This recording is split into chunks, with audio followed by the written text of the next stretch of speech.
ప్రకటన గ్రంథం 6వ అధ్యాయం 12వ వచనం నుండి 17వ వచనం వరకు చదువుకుందాం.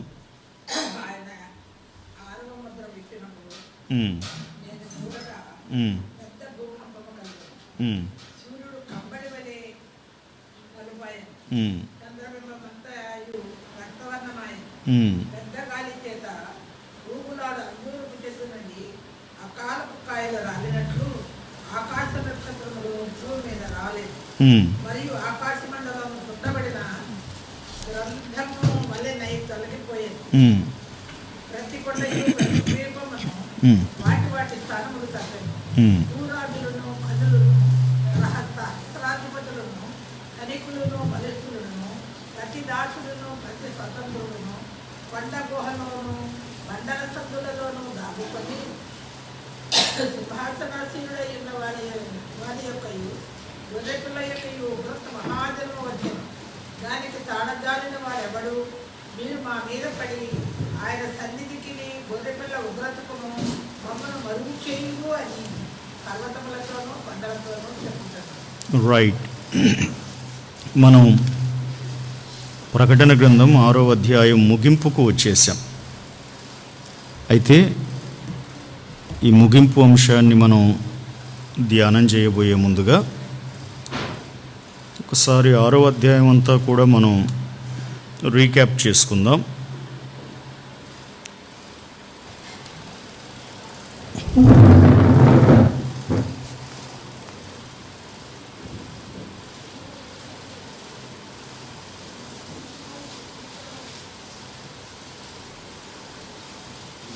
కూడా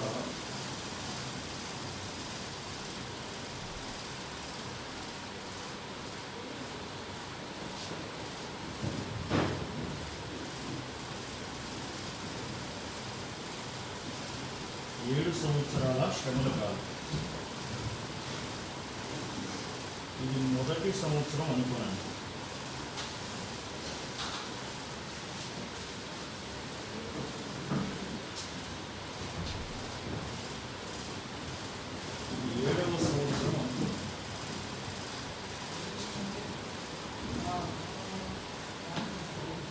అయితే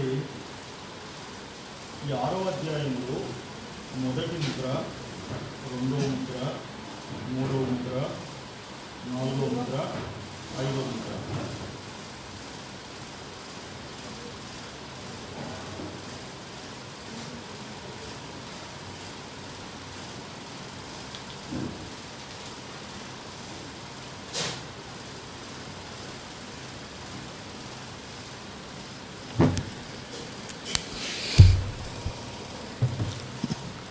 మీరు కాస్త ప్రశాంతంగా ప్రకటన గ్రంథం 6వ అధ్యాయం చదవటానికి ఇష్టపడితే,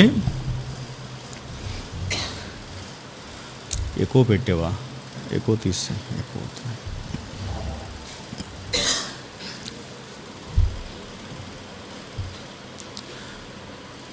7 సంవత్సరాలు కూడా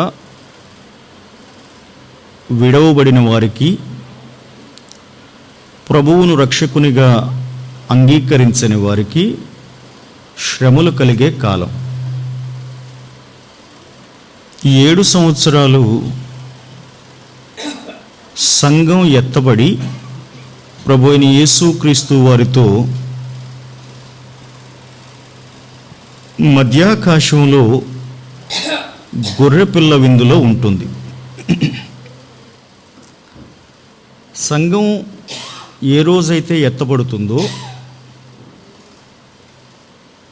ఆ రోజు దానియేలు గ్రంథం 70 వారాల ప్రవచనంలో 69 వారాలు పూర్తయిపోయాయి. మిగిలిన 70వ వారం ప్రారంభమవుతుంది. ఎప్పుడు? సంఘం ఎత్తబడిన రోజున. అది ఏ రోజో ఎవరికీ తెలియదు. సంఘం ఎత్తబడిన రోజున దానియేలు ప్రవచించినటువంటి 70 వారాలలో చివరి వారం 70వ వారం ప్రారంభమవుతుంది. ఆ ప్రారంభమైనప్పుడు 6వ అధ్యాయంలో ఆ గొర్రెపిల్ల అయిన ప్రభు అయిన యేసుక్రీస్తు వారు ముద్రలు విప్పుతూ ఉంటాడు. ఇక్కడ ఒక ప్రశ్న వస్తుంది.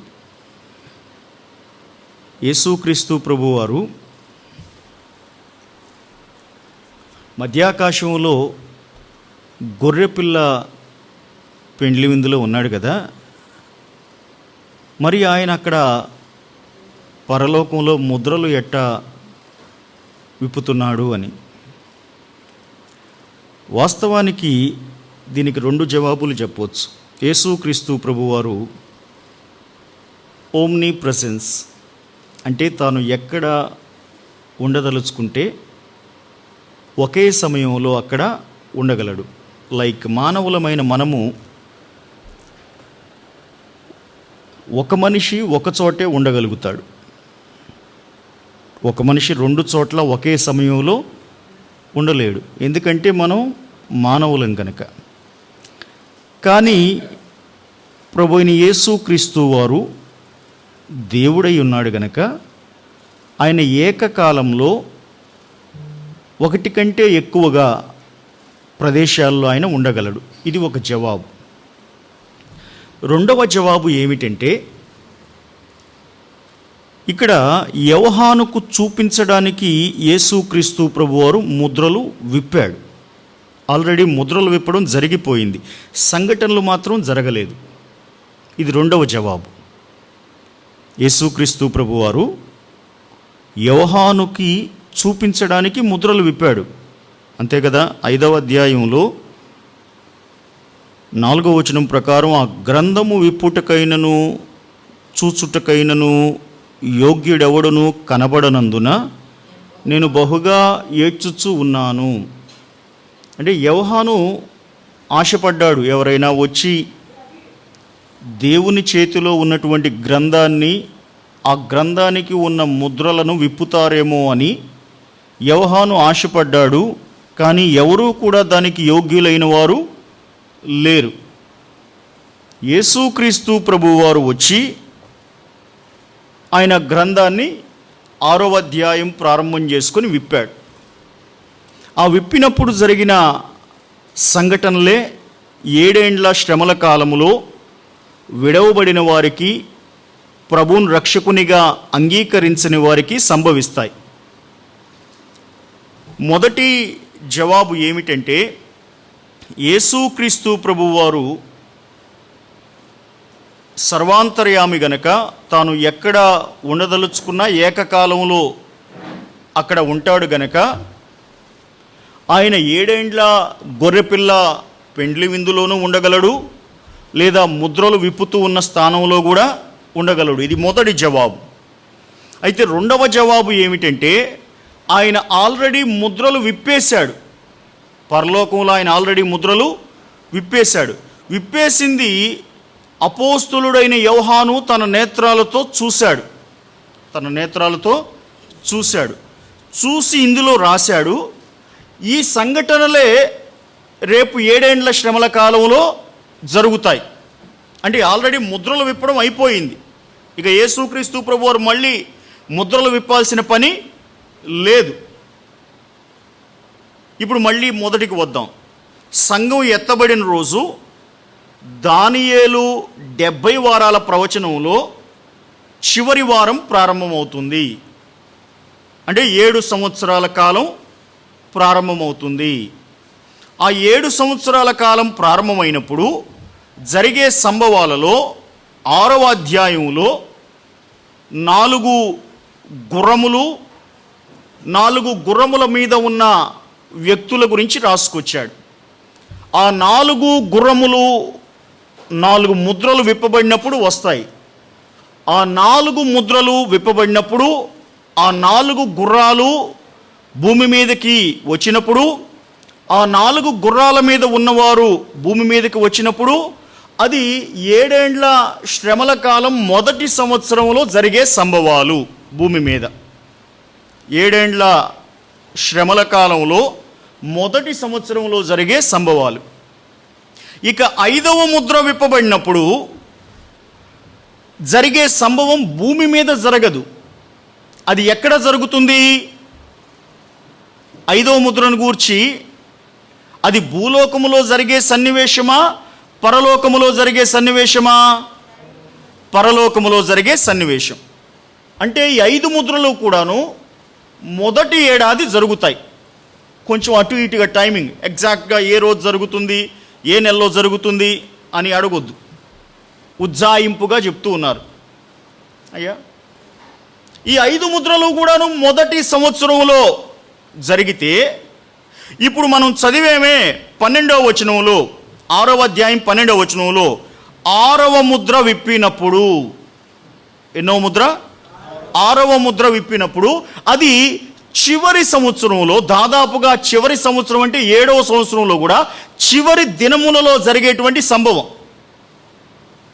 అంటే ముద్రలు విప్పడమే వరుస క్రమంలో రాశాడు, కానీ సంభవాలు కాలం చాలా వ్యత్యాసం ఉంది. దానినే ప్రభు అయిన యేసుక్రీస్తు వారు 7 ఏండ్ల పెండ్లి విందు ముగించుకొని భూమి మీదకు దిగి వచ్చేటువంటి 2వ రాకడ దినము అంటారు.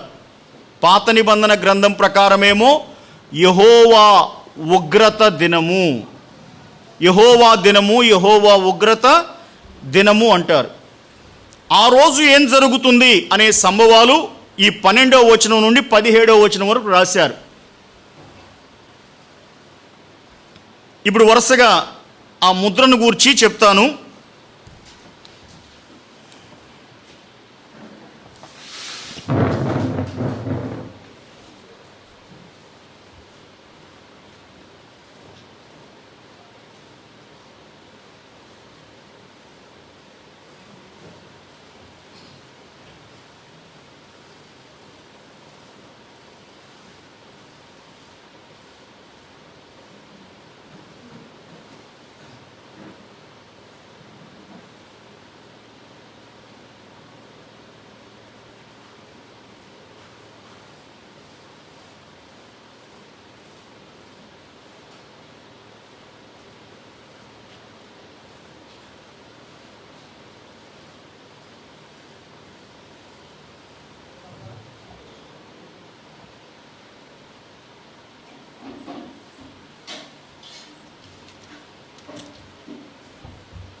ఆయన 6వ ముద్రను విప్పినప్పుడు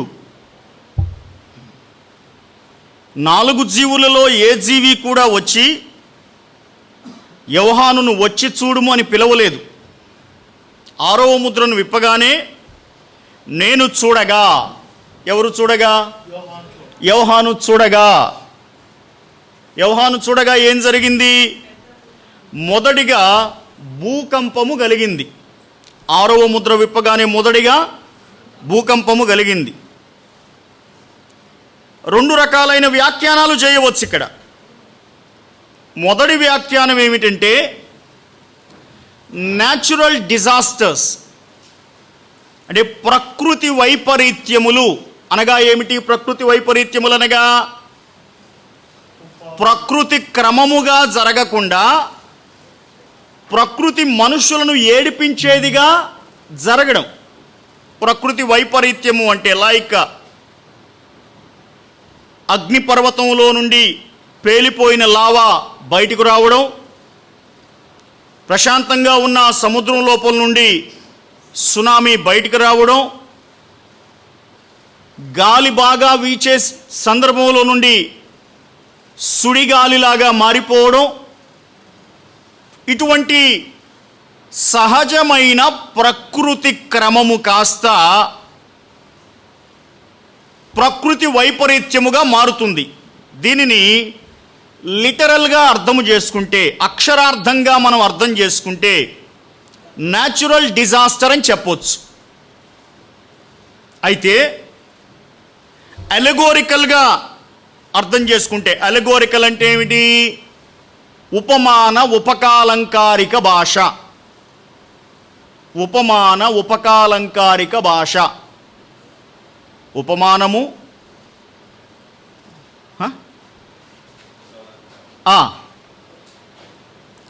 ఉపమాన ఉపకాలంకారిక భాష, రూపకాలంకారిక భాష. తెలుగు పండితులు ఎవరైనా ఉన్నారా? ఉపమానము ఉపమేయము ఎవరూ లేరు కదా. అంటే అర్థం ఏమిటి? తాడి పెరిగినట్టు పెరిగావు, బుద్ధి లేదా నీకు అన్నారు. అంటే ఇతగాడిని దేంతో పోల్చారు? తాడి చెట్టుతో పోల్చాడు.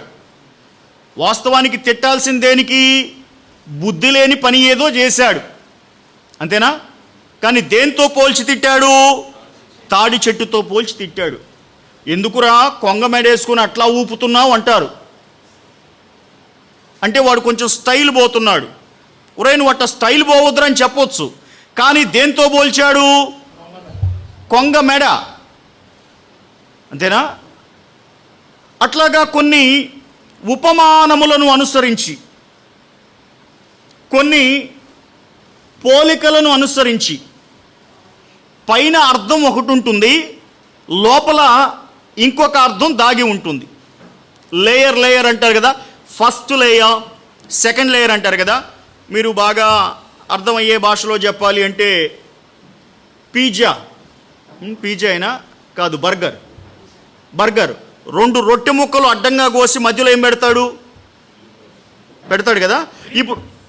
ఇప్పుడు పైది తీసేసామనుకోండి లేయరు, పైన బన్నే కనపడుతుంది, లోపలికి వెళితే స్టఫ్ ఉంటుంది కదా. అంటే పైన ఒక రుచి, కింద ఒక రుచి, 2 కలిపి తింటే ఇంకొక రుచి, అంతే కదా. రైట్. కేకుల విషయం కూడా మీరు బాగా చేస్తారని విన్నాను. కేకులు నేను చేస్తారా? రైట్. పైన కేక్ ఉంటుంది, దాని కింద ఒక ఏముంటుంది? స్వీట్గా ఒక క్రీమ్ ఉంటుంది, మళ్ళీ క్రీమ్ కింద ఇంకో కేక్ ఉంటుంది, బన్ ఉంటుంది. రైట్. ఇప్పుడు 2 బన్నుల మధ్యలో ఏముంది? క్రీమ్ ఉంది. ఇప్పుడు ఒట్టి బన్ను చూసేవాడికి బన్ను రుచే తెలిసిద్ది, క్రీమ్ లోపలికి వెళ్ళేవాడికి క్రీమ్ రుచి తెలుస్తుంది. ఇప్పుడు అట్లాగే ఉపమాన ఉపకాలంకారిక భాష అంటే పైన అర్థం చేసుకునేవాడికి అక్షరార్థమైన అర్థాలే వస్తాయి, లిటరల్ ఇంటర్ప్రిటేషన్. కొంచెం లోపల దాగి ఉన్న అర్థాలు తెలుసుకునేవాడికి అందులో ఉన్నటువంటి రుచి తెలుస్తుంది. రుచి చూచి ఎరిగితిని యెహోవా ఉత్తముడని. అదే సూత్రాన్ని అప్లై చేయొచ్చు వాక్యానికి కూడా. రుచి చూచి ఎరిగితిని, ఇది దేవుని వాక్యమని. సో ఇప్పుడు 6వ అధ్యాయం 12వ వచనం ప్రకారం పెద్ద భూకంపం కలగడం, సూర్యుడు నలుపవడం, చంద్రుడు ఎరుపవడం, నక్షత్రాలు రాలి పడిపోవడం, ఆకాశ మండలం చుట్టబట్టం, కొండలు ద్వీపాలు స్థానములు తప్పిపోవడం. ఈ 6 అంశాలు కూడా ప్రకృతి వైపరీత్యాల కోణంలో అర్థం చేసుకుంటే మనకు అసలు బాధే ఉండదు. స్పష్టంగా అక్కడ రాశాడు. ఇంకా అందులో వివరించుకోవడానికి ఏముంది? భూకంపాలు తెలియవా? సూర్యుడు కనబడకుండా నల్లటి మేఘాలు అడ్డం రావడం తెలియదా? చంద్రుడు ఎరుపెక్కడం తెలియదా? నక్షత్రాలు ఊగి పడిపోవడం అంటే మనకు తెలియదులేండి. ఆకాశ మండలం చుట్టమట్టం మనకు తెలియదు. తర్వాత కొండలు ద్వీపాలు స్థానములు తప్పటం, దానికి ఓ పెద్ద థియరీ తీసుకొస్తారు. Formation of the mountains, formation of the hills అనే ఓ పెద్ద థియరీ తీసుకొస్తారు. సో మొత్తం మీద అక్షరార్థంగా లిటరల్ ఇంటర్ప్రిటేషన్ ప్రకారం వెళితే మనకు అసలు యేసుక్రీస్తు ప్రభువారు వచ్చిన రోజున ప్రకృతి క్రమం ప్రకారం నడవదు, క్రమం తప్పి నడుస్తుంది అనే ఒక మాటతో మనం ముగించవచ్చు. కానీ ఇంకొంచెం మీరు అర్థం చేసుకోవడానికి, ధ్యానం చేయడానికి ఇష్టపడితే గనక భూకంపం గురించి చెప్తాను నేను. ఇవాళ ఈ ప్రసంగం పూర్తిగా ఈ వాక్యం అంతా చెప్పగలుగుతానో లేదో తెలియదు, కానీ ముందుగా భూకంపంతో ప్రారంభం చేసుకుందాం. హగ్గయి గ్రంథం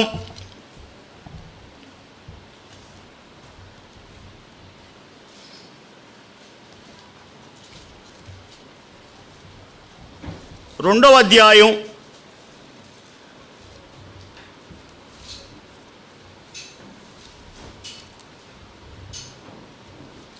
6వ వచనం 7వ వచనం చదివి సహాయం చేస్తారా?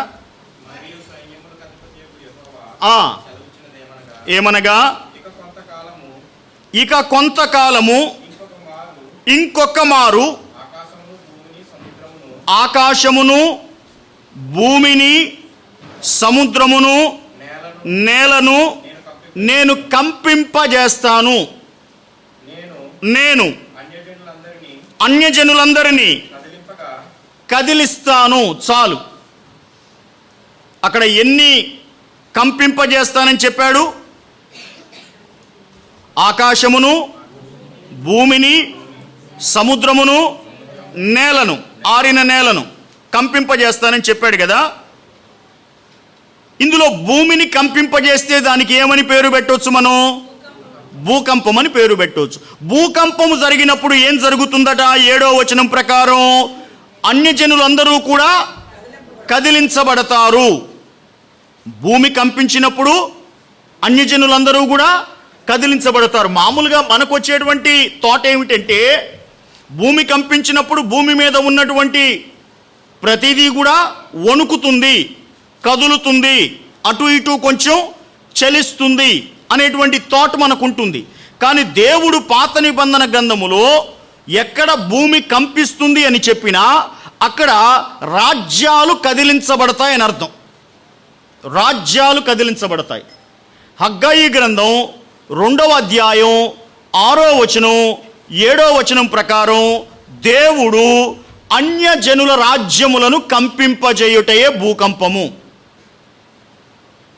అన్యజనుల యొక్క రాజ్యములను కంపింపజేయుటే భూకంపము. తర్వాత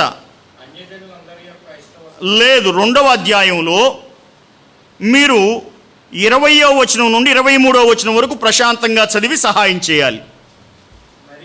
మరియు ఆ నెల 24వ దినమున యెహోవా వాక్కు హగ్గయికి మరలా ప్రత్యక్షమై సెలవిచ్చినదేమనగా, యూదా దేశపు అధికారియగు జెరుబ్బాబేలుతో ఇట్లనుము, ఆకాశమును భూమిని నేను కంపింపజేయుచున్నాను, రాజ్యముల సింహాసనములను నేను క్రింద పడవేతును. భూమి కంపింపజేస్తే ఏమవుతాయి? రాజ్యముల సింహాసనములన్నీ కింద పడిపోతాయి. అన్యజనుల రాజ్యములకు కలిగిన బలమేమవుతుంది? నాశనమవుతుంది. రథములను వాటిని ఎక్కి కూర్చున్న వారేమవుతారు? క్రింద పడతారు. గుర్రములు, రౌతులు ఒకరికి ఒకరు ఏమవుతారు? భూకంపం వచ్చినప్పుడు ఖడ్గము చేత కూలుతారు.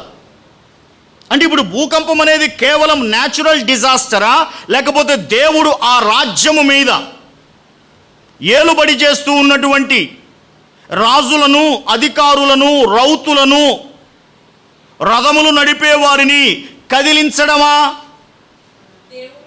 దేవుడు రాజ్యాలను పరిపాలించే రాజులను, అధికారులను కదిలింపజేయడమే భూకంపం.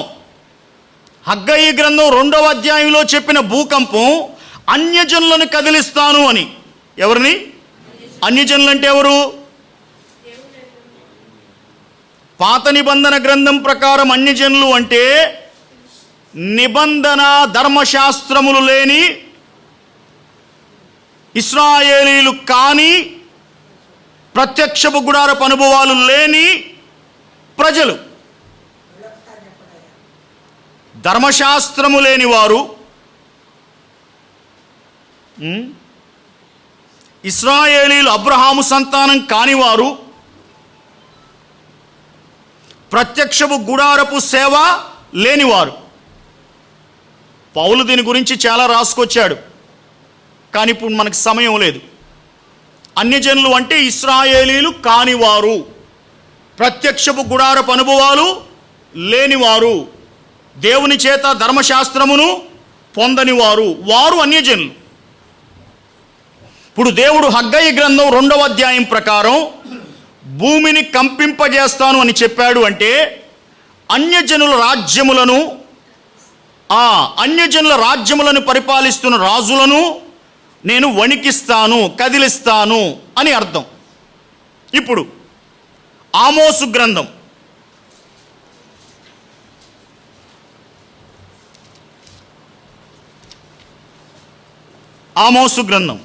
8వ అధ్యాయం 8వ అధ్యాయం మొదటి వచనం నుండి జాగ్రత్తగా మీరు ఆలోచన చేస్తూ చదువుకోండి. మరియు ప్రభు అయిన యెహోవా దర్శన రీతిగా వేసవి కాలపు పండ్ల గంప ఒకటి నాకు కనపరిచెను. దేవుడు ఆమోస్కి ఏం కనపరిచాడు? వేసవి కాలంలో పండే పండ్ల గంప ఒకటి కనపరిచాడు. కనపరిచి ఏమన్నాడు? ఆమోసు, నీకు కనబడుచున్నది ఏమిటి అని అడిగాడు. అడిగితే దానికి ఆమోస్ ఏమని జవాబిచ్చాడు? వేసవి కాలపు పండ్ల గంప నాకు కనబడుచున్నదని నేను అంటిని. అప్పుడు యెహోవా నాతో సెలవిచ్చినదేమనగా, నా జనులకు ఇశ్రాయేలీలకు అంతము వచ్చి ఉన్నది. వేసవి కాలంలో కాయలు కోస్తారే చెట్టు మీద నుండి, కాయ కోయగానే కాయకి చెట్టుకి ఏమన్నా సంబంధం ఉండిద్దా? ఇంకా కాయ వేలాడినంతసేపే చెట్టుకి కాయకి సంబంధం. చెట్టు దగ్గర నుండి కాయ వేరు చేయబడితే కాయకి చెట్టుకి సంబంధం లేదు. 4 చెట్ల కాయలు తీసుకొచ్చి ఒక గంపలో పడేస్తే ఏ చెట్టు కాయ ఏదో మనం చెప్పడానికి అవకాశం లేదు. ఇప్పుడు ఆమోసును పిలిచేమన్నాడు, ఆమోసు, వేసవి కాలపు పండ్ల గంప నీకు కనబడుతుంటే అది చెట్టు నుండి వేరైపోయిన పండ్లు ఎట్లా ఉన్నాయో అట్లాగే ఇశ్రాయేలీలు కూడా నా నుండి వేరైపోయారు. ఎవరి నుండి? దేవుడు చెట్టు, ఇక్కడ దేవుడు చెట్టు, ఈ పండ్లు ఇశ్రాయేలీలు. రైట్, ఇది అర్థమైతే గనక మీరిప్పుడు వారు చేసిన అపవిత్రమైన కార్యాలని రాశాడు. 3వ వచనం నుండి 7వ వచనం వరకు రాశాడు. ఇశ్రాయేలు ప్రజలు చేసిన అపవిత్రమైన కార్యాలు, దేవునికి విరోధమైన కార్యాలు, దేవునిపైన తిరుగుబాటు చేసిన కార్యాలు, దేవుడికి కోపం తెప్పించిన కార్యాలు అన్నీ కూడా 3వ వచనం నుండి 7వ వచనం వరకు రాసి 7, 8 చదవండి. యాకోబు యొక్క అతిశయాస్పదము తోడని యెహోవా ప్రమాణము చేయనదేమనగా, వారు చేసిన క్రియలు నేను మరిచిపోను. భూమి కంపించదా, దాని నివాసులందరూ అంగలార్చరా. అంటే దాని అర్థం ఏమిటి? ఇందాక హగ్గయి గ్రంథంలో చెప్పిందేమో అన్యజనుల రాజ్యములు కూలతాయి భూకంపం వస్తే. ఇక్కడ 8వ అధ్యాయం ఎవరి గురించి మాట్లాడుతున్నాడు? ఇశ్రాయేలీల గురించి. అంటే ఇప్పుడు ఇశ్రాయేలీలకు భూకంపం వస్తుందంటే అర్థం ఇశ్రాయేలు రాజ్యం ఏమైపోతుంది? కదిలించబడబోతుంది. ఉత్తర దిక్కున ఉండేది 10 గోత్రాల ఇశ్రాయేలు రాజ్యం, దక్షిణ దిక్కున ఉండేది 2 గోత్రాల యూదా రాజ్యం. ఇక్కడ ఉత్తర దిక్కున ఉన్నటువంటి 10 గోత్రాల ఇశ్రాయేలు రాజ్యం మీద దాడి చేసిన శత్రువు ఎవరు? అష్షూరీయులు. రైట్. దక్షిణ దిక్కున ఉన్నటువంటి యూదా దేశం మీద 2 గోత్రాల వారి మీద దాడి చేసిన రాజు ఎవరు? బబులోను రాజు అయిన నెబుకద్నెజరు. ఇప్పుడు ఇశ్రాయేలీల గురించి ఏం చెప్తున్నాడు? ఈ 10 గోత్రాల వారు భూకంపం వస్తే కదిలిపోయినట్లుగా వీళ్ళ రాజ్యం కదిలించబడుతుంది అష్షూరీయుల చేత. అది పాఠం. అంటే ఇప్పుడు భూకంపం వస్తే ఇశ్రాయేలీల రాజ్యం కదిలించబడింది. హగ్గయి గ్రంథంలో భూకంపం వస్తే అన్ని జనుల రాజ్యం కదిలించబడింది. మీరు యోవేలు గ్రంథం 2వ అధ్యాయం, ఈ యోవేలు గ్రంథం ఏ దేశాన్ని ఉద్దేశించి రాయబడిన గ్రంథం? ఇశ్రాయేలీలను ఉద్దేశించి రాయబడిందా? యూదా దేశాన్ని ఉద్దేశించి రాయబడిందా? ఏమండి, యోవేలు గ్రంథాన్ని ధ్యానం చేస్తే యోవేలు గ్రంథము యూదా దేశాన్ని ఉద్దేశించి రాయబడింది. ఏ దేశాన్ని? యూదా దేశాన్ని. ఇప్పుడు యోవేలు గ్రంథము 2వ అధ్యాయము 10వ వచనం చదవండి. వాటి భయము చేత భూమి కంపించుచూ ఉన్నది, ఆకాశము తత్తరించుచున్నది. చాలు. ఇప్పుడు భూమి కంపిస్తుందని యూదా దేశం గురించి మాట్లాడాడు అంటే యూదా రాజ్యం పాడైపోబోతుంది అని ముందుగానే దేవుడు ప్రవచించాడా లేదా? యోవేలు ద్వారా. ఆమోసు ద్వారాగేమో ఇశ్రాయేలీల రాజ్యం పాడైపోతుంది, యోవేలు ద్వారానేమో యూదా రాజ్యం పాడైపోతుంది, హగ్గయి ద్వారానేమో అన్ని జనుల రాజ్యాలు పాడైపోతాయి. యూదా దేశాన్ని చెరగా పట్టుకొని పోయిన బబులోనును గూర్చి కూడా యెషయా గ్రంథం 13వ అధ్యాయం 13వ వచనంలో చెప్పిన మాట చదవండి. యెషయా గ్రంథం 13వ అధ్యాయం 13వ వచనం ప్రకారం సైన్యములకు అధిపత్యగు యెహోవా ఉగ్రతకును ఆయన కోపాగ్ని దినమునకును ఆకాశము వణుకునట్లును భూమి తన స్థానము తప్పునట్లును నేను చేసేదను. 13వ అధ్యాయం ప్రారంభ వచనం ప్రకారం ఆమోజు కుమారుడైన యెషయాకు బబులోనును గూర్చి ప్రత్యక్షమైన దేవోక్తి. అంటే ఇప్పుడు బబులోను దేశం కూడా, బబులోను రాజ్యం కూడా వణికించబడుతుంది, కదిలించబడుతుంది అని చెప్పాడు కదా. బబులోను రాజ్యాన్ని గెలిచిన రాజ్యమేది? బబులోను రాజ్యాన్ని ఓడగొట్టిన రాజ్యమేది?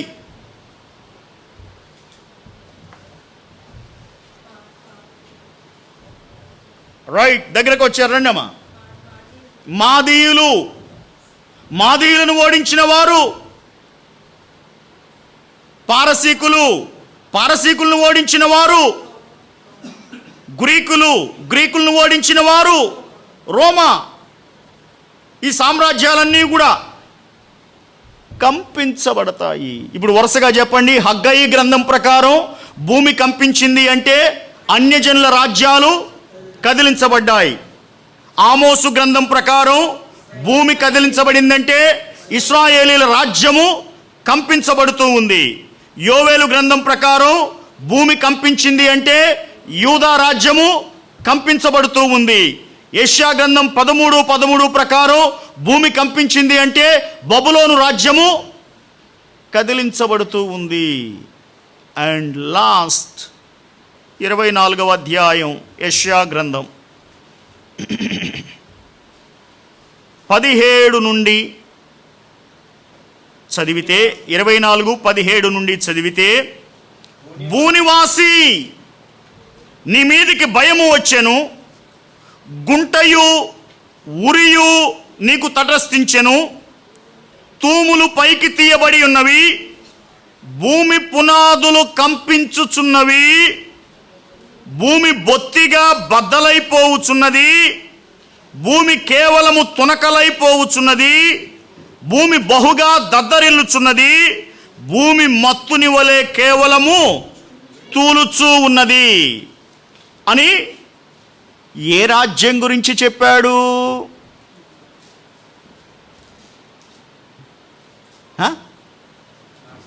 యెషయా గ్రంథంలో 24వ అధ్యాయంలో 17 నుండి 20 వరకు చదివిన ఈ వాక్య భాగం ప్రకారం భూమి కంపిస్తే ఏ రాజ్యాలు కదిలించబడతాయట?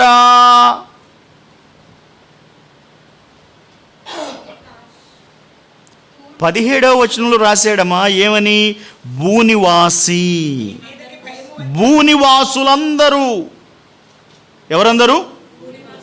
భూమి మీద ఎన్ని రాజ్యాలైతే ఉన్నాయో అన్ని రాజ్యాలు కూడా కదిలించబడతాయి. ఎప్పుడు? 6వ ముద్ర విప్పినప్పుడు, 7 ఏండ్ల శ్రమల కాలం ముగింపు, యెహోవా ఉగ్రత దినమని పిలువబడిన రోజు, మనము ప్రభు అయిన యేసుక్రీస్తు వారి 2వ రాకడ కొరకు ఎదురు చూస్తున్నామే. ఆ 2వ రాకడ రోజు జరిగే సంభవం ఏమిటంటే, మొట్టమొదటిగా భూమి మీద ఉన్న రాజ్యాలన్నీ కదిలించబడతాయి. భూకంపం వస్తుందంటే భూమి మీద ఉన్న రాజ్యాలన్నీ కదిలించబడతాయి. ఇప్పుడు భూమి మీద ఉన్న దేశాలు, రాజ్యాలు, రాజ్యాధినేతలు, రాజులు, ప్రధానమంత్రులు, అధ్యక్షులు అందరూ ఉన్నారే. అధికార గర్వంతో, అధికార మదంతో బాగా బాగా బాగా ఎగసి పడుతూ ఉంటారే. రాజులకు రాజును, ప్రభువులకు ప్రభువునైన యేసుక్రీస్తు ప్రభువారు 2వ రాకడలో భూమి మీద అడుగుపెట్టే సమయానికి ప్రతి ఒక్కరి దగ్గర నుండి రాజ్యం కదిలించబడుతుంది. భూలోక రాజులందరి రాజ్యాలు కదిలించబడతాయి.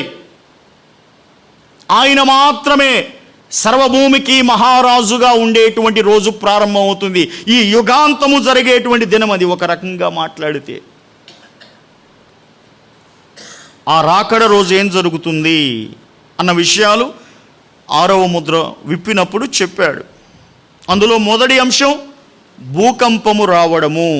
భూకంపము రావడము. 2వ అంశం చదివితే ప్రకటన గ్రంథం 6వ అధ్యాయం 12వ వచనం ప్రకారం సూర్యుడు చంద్రుడు గురించి మాట్లాడాడు. సూర్యుడు మామూలుగా ఏ రంగులో ఉంటాడు? గోల్డెన్ వైటా? అవి కిరణాలేనమ్మా, మనం ఫస్ట్లో చెప్పుకున్నాంగా. సూర్యుడు ఏ రంగులో ఉంటాడు? నైట్ ఆరెంజా? సూర్యుడి రంగాన్ని అడిగింది నేను. గోళమేగా, గ్రహమేగా. ఆ గ్రహము గోళము ఏ రంగులో ఉంటుంది?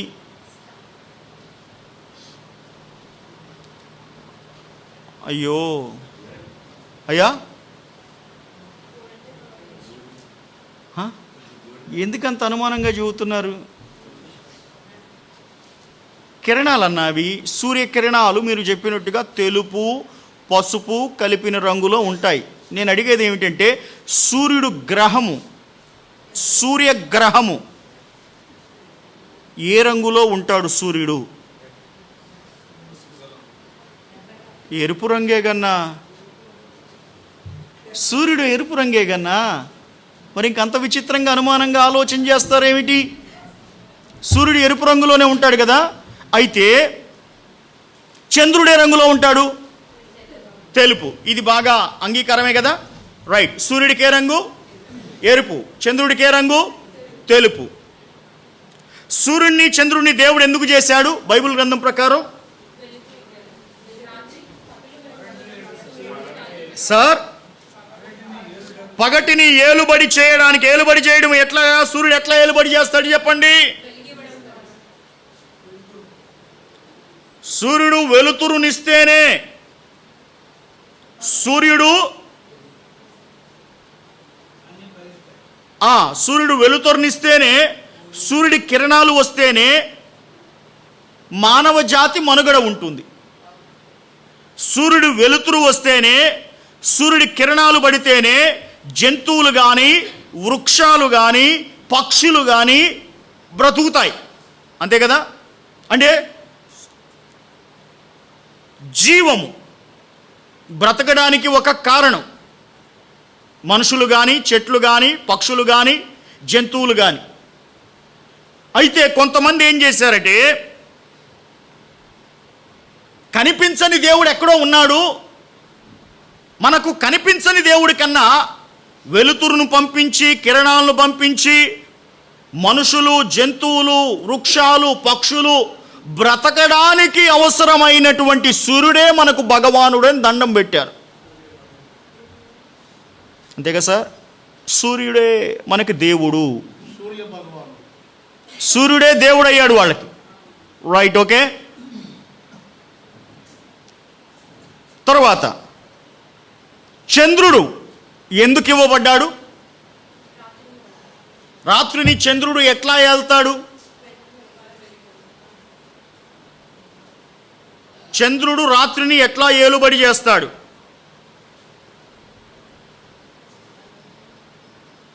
చంద్రుడి దగ్గర నుండి వచ్చేటువంటి లాభం ఏంటి మనుషులకి చెప్పండి? ఇక వెన్నెల తప్ప ఏమీ లేదక్క.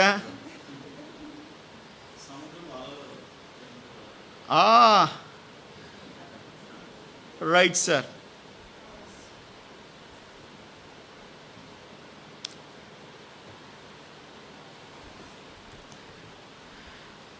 మనం ఏ రోజు మంచిదో ఏ రోజు మంచిది కాదో అని నిర్ణయించుకోవడానికి జ్యోతిష్య శాస్త్ర ప్రకారం చంద్రుడు ఒక కారణం. చంద్రుడు, నక్షత్రాలు, అంతేనా? Right right right right right. మనకి రోజులు మంచివనో రోజులు మంచివి కావనో ఎలా నిర్ధారిస్తూ ఉన్నారు?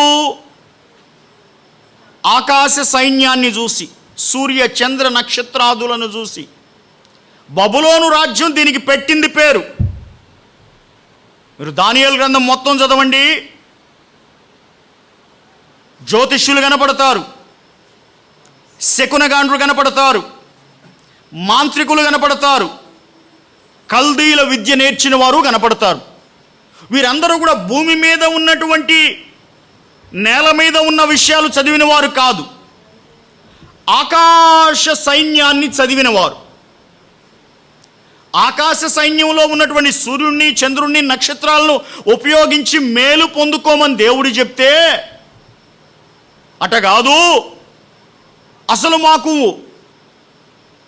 ఈ మనిషి బ్రతకడానికి అవసరమైన సూర్యుడు, రోజులు మంచివో కావో తెలుసుకోవడానికి అవసరమైన చంద్రుడు, నక్షత్రాలు ఉన్నారే, వారే మాకు దేవుళ్ళయ్యారు అని సూర్యుడిని, చంద్రుణ్ణి, నక్షత్రాలను పూజించడం మొదలుపెట్టారు పూర్వకాలం నుండి. అయ్యా, అది తప్పునాయనా అని ఎంతమంది ప్రవక్తలు వచ్చి మొత్తుకున్నా, ఆఖరికి ఇశ్రాయేలీలు కూడా వాటికి, యూదులు కూడా వాటికి, ఆ బోధకి లొంగిపోయి, కొంచెం లాజికల్గా ఉంటుంది కదా, ఎక్కడో కనపడని దేవుడు ఎందుకురా, కనపడే సూర్యుడే మనకు దేవుడురా అంటారే. కనపడని దేవుడు మనకి ఎందుకురా, కంటికి కనపడే చంద్రుడు, నక్షత్రాలే మనకు దేవుడు అంటే కంటికి కనపడుతున్నాయిగా, వాడికి దండం పెట్టుకుంటే ఓ బాధ అయిపోద్దిగా. ఇది చాలా కన్విన్సింగ్గా ఉందిగా. అందుకోసం వీళ్ళు సూర్యుడిని, చంద్రుణ్ణి, నక్షత్రాలని పూజించడం మొదలు పెడితే, ఆ బోధ అన్యజనులలో నుండి, బబులోను దేశములో నుండి ఇశ్రాయేలు దేశం మీద కూడా వచ్చి పడింది. ఐగుప్తు దేశం నుండి యూదుల మీదకి వచ్చి పడింది. ఈ చుట్టుపక్కల ఉన్న దేశాల చేత ప్రభావితము గావించబడిన యూదులు, ఇశ్రాయేలీలు, యూదా రాజులు, ఇశ్రాయేలు రాజులు అందరూ కూడా సూర్యునికి, చంద్రునికి నమస్కారములు చేసి అగ్నిగుండములు వారి బిడలను దాటించారు. అలా దాటించిన రాజు ఎవరు? ప్రముఖమైన రాజు ఎవరు? బైబిల్ గ్రంథం ప్రకారం లాస్ట్ వీక్ చదివాం మనం. మనష్షే తన ఇద్దరు బిడ్డలను కూడా దేవుడికి బలి అర్పిస్తున్నానని చెప్పి అగ్నిగుండంలో కూడా దాటించేశాడు, కాల్చేశాడు ఇద్దరు బిడ్డలను ఆయన. ఇప్పుడు సూర్యుడు ఎర్రగా ఉండవలసిన వాడు కంబళి వలె నలుపాయను అంటే అర్థం ఏమిటి? సూర్యుని ఎర్రగా పుట్టించిన యేసు క్రీస్తు ప్రభువు వారు ఆయన వచ్చే రోజుకి సూర్యుడి బలమంతా కూడాను నలుపు చేసేస్తాడు. అంటే దాని అర్థం ఏంటి? సూర్యుడి కంటే నేనే గొప్పవాణ్ణి. లైక్ మీరు ఐగుప్తు దేశానికి వెళ్ళండి, 10 తెగుళ్ళు కూడాను ఐగుప్తు దేవతలకి దేవుడు తీర్చిన 10 తీర్పులు కాదా? The 10 judgements of God upon the devotional gods of Egyptians. అంటే ఒక్కొక్క తెగులు ఒక్కొక్క దేవతకు తీర్పు తీర్చడం.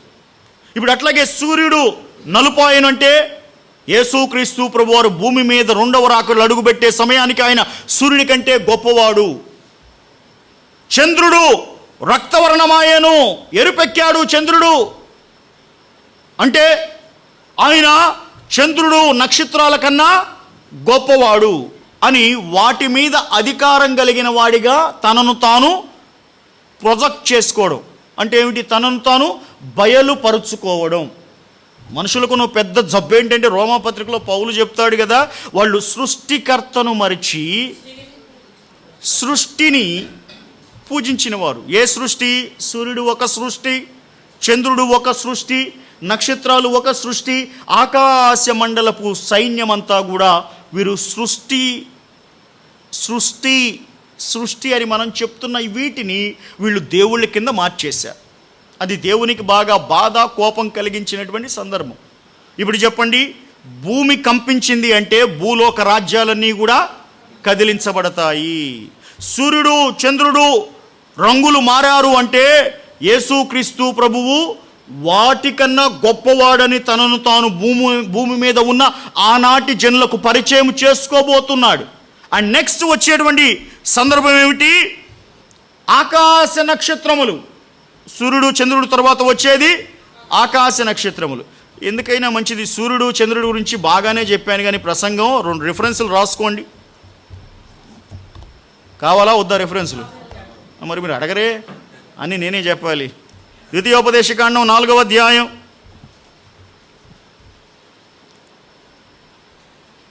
19వ వచనం చదవండి.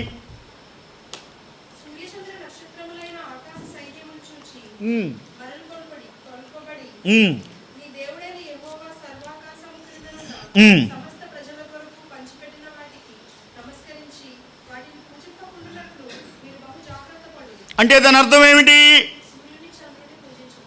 దేవుడు సర్వ ఆకాశము క్రిందనున్న సమస్త ప్రజల కొరకు పంచిపెట్టాడట. వేటిని? సూర్యుణ్ణి, చంద్రుణ్ణి, నక్షత్రాలని ప్రజలకు పంచిపెట్టాడు. వాటి వల్ల మీరు కొంచెం ఉపయోగం పొందండి అని ప్రజలకు పంచిపెట్టాడు. అయితే ఈ ప్రజలు ఏం చేస్తున్నారు? వాటి వల్ల ఉపయోగం పొందడానికి బదులుగా వాటికే దండం పెడుతున్నారు. ఇది ప్రధానమైన సమస్య. రెండవదిగా మీరు 2వ రాజుల గ్రంథం 23వ అధ్యాయం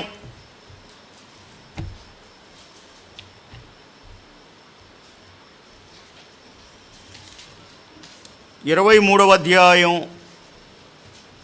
అండ్ 5వ వచనం చదవండి.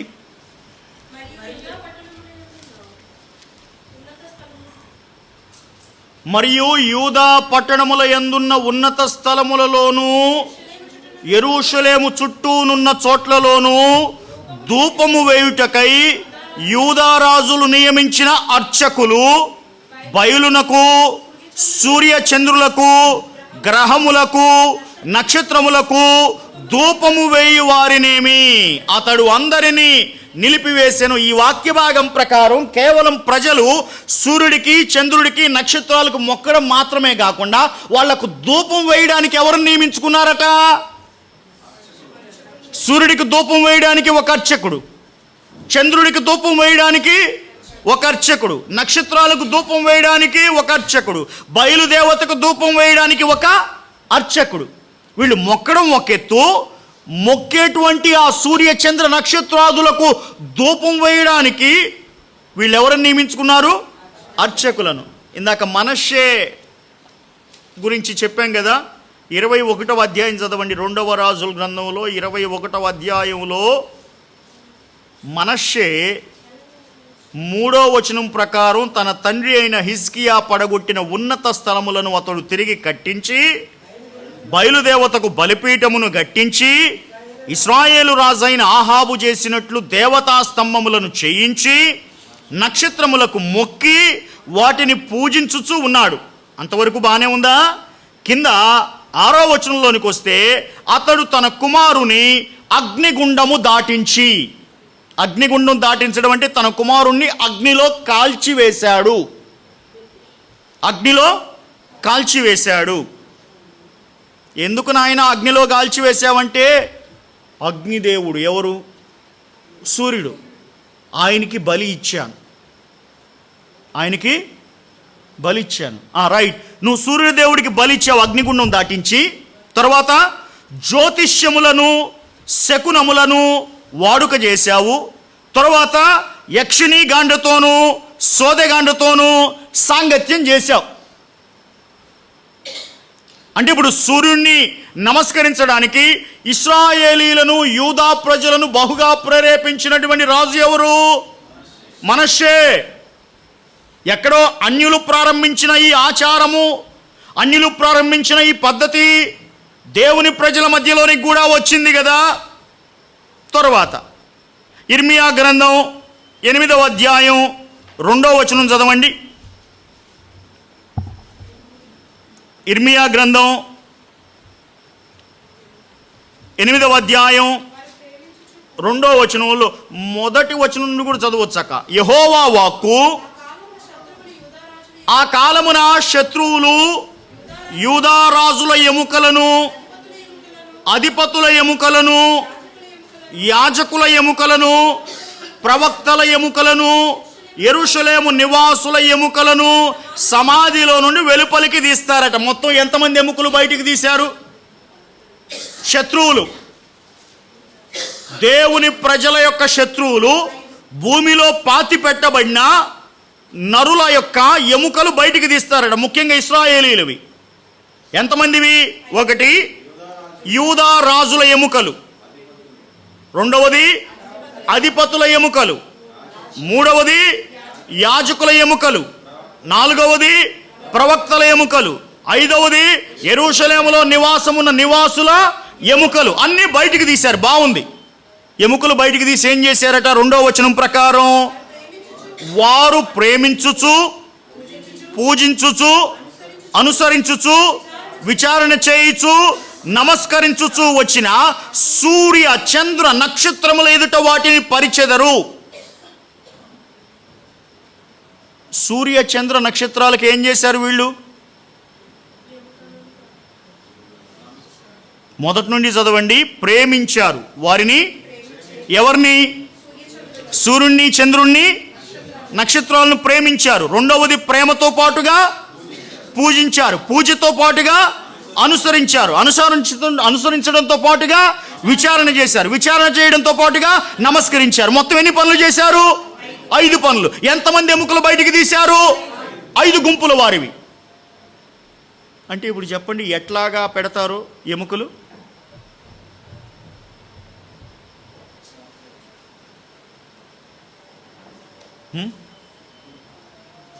సూర్యుడా, నేను నిన్ను ప్రేమించుచున్నాను అని ఒక గుంపు ఎముకలు తీసుకొచ్చి పెడతారు. ఎవరికి? సూర్యుడికి. చంద్రుడా, నేను నిన్ను ప్రేమించున్నానని అదే గుంపు ఎముకలు తీసుకొచ్చి చంద్రుడికి పెడతారు. నక్షత్రములారా, నేను మిమ్మల్ని ప్రేమించున్నానని అవే గుంపు ఎముకలు తీసుకొచ్చి నక్షత్రాలకి పెడతారు. అంటే ఒక గుంపు ఎముకలు ఎంతమందికి పంచారు? సూర్యుడు, చంద్రుడు, నక్షత్రాలను ముగ్గురికి పంచారు. ఒక గుంపు అయిపోయింది. ఏ గుంపు మొదటిది? యూదారాజుల గుంపు. యూదారాజుల ఎముకలు తీసుకొచ్చి మేము మిమ్మల్ని ప్రేమిస్తున్నాం అనడానికి గుర్తు ఏమిటి? యూదా దేశాన్ని పరిపాలించిన రాజుల ఎముకలు ఇవిగో. రైట్. ప్రేమించడం అయిపోయినాక పూజించడం.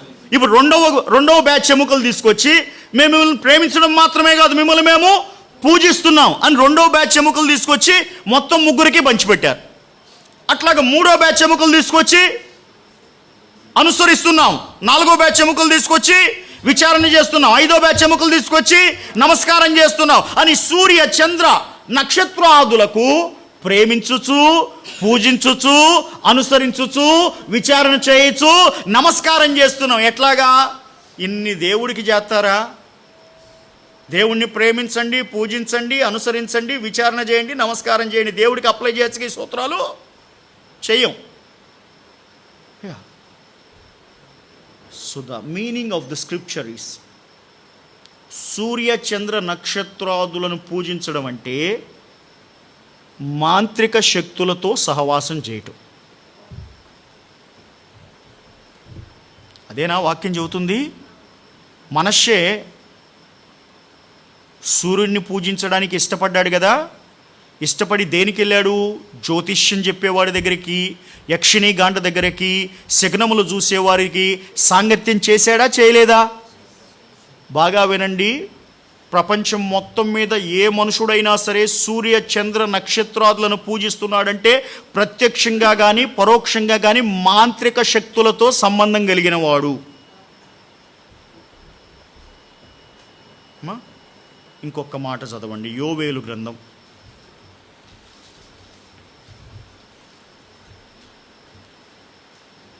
యోవేలు గ్రంథం 2వ అధ్యాయం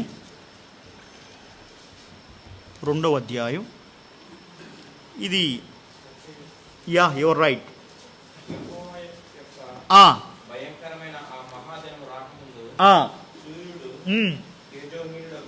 సూర్యుడు తేజస్సు లేనివాడు అయిపోతాడు, చంద్రుడు రక్తవర్ణం అవుతాడు. చాలు, సేమ్ ఇదే పాయింట్ తీసుకొచ్చి అక్కడ రాశాడా? సూర్యుడు నలుపు అవుతాడు, చంద్రుడు రక్తవర్ణం అవుతాడని రాశాడా? అమ్మా, you can use new testament quotations.